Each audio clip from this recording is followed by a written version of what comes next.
Alhamdulillah hari ini kami dari Partai Gelora Indonesia Kabupaten Kapuas sore hari ini sudah datang ke KPUD Kabupaten Kapuas untuk menyerahkan daftar calon sementara anggota Dewan Kabupaten Kapuas masa bakti 2024-2029.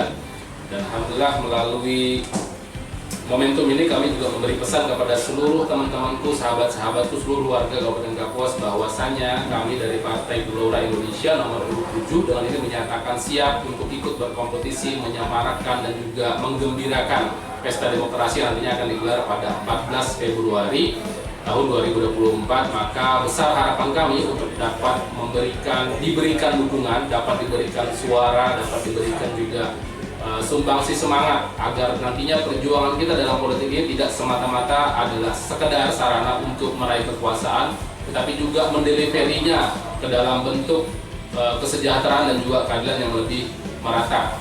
Terakhir saya ingin mengutip ucapan dari Umar bin Khattab yang kemudian mengatakan kepada kita semuanya bahwasanya jika kemudian kami ini yang terjun ke dalam politik ini berlaku yang baik, maka tolong dibersamailah kami. Namun jika kemudian kami melakukan kesalahan ataupun kemudian merugikan ke depan harinya, mohon juga untuk ditegur. Dan kiranya inilah adab dalam berpolitik, inilah kemudian itikat baik dalam berpolitik agar supaya bahwa kesejahteraan dan keadilan ini tadi dapat sampai kepada masyarakat lebih luas. Ada 7 sebenarnya perjuangan dari perjuangan dari Partai Gelora Kabupaten Kapuas ini, tapi saya akan sebutkan 3 di antaranya. Pertama adalah kami ingin memberikan pesan kepada seluruh warga Kapuas bahwa kami serius untuk memperjuangkan adanya ketersediaan air bersih. Karena selama ini kita melihat bahwa untuk ketersediaan air bersih yang bisa diminum oleh warga Kapuas ini belum bisa dijangkau. Untuk dapil saya saja misalnya, untuk daerah teman-teman di Kapuas Barat dan juga di Mentangai itu, warga ini untuk minum saja harus membeli air isi ulang. Dan itu juga terjadi kita yang ada di kota. Maka ketersediaan air bersih melalui perusahaan daerah ini harus kita dorong dan kemudian harus kita perbaiki ke depannya. Yang kedua adalah soal infrastruktur. Ada sekitar 49% data menurut BPS ya, jalan rusak dan jalan yang rusak parah. Yang ini kemudian harus juga bisa diperbaiki, karena kalau kemudian jalan-jalan ini tidak dapat diperbaiki, maka logistik dan juga bisnis terhadap pertanian dan seterusnya, perkebunan dan seterusnya akan terhambat. Maka ini harus menjadi hal pokok untuk dibenahi ke depannya. Dan yang ketiga adalah pendidikan vokasi.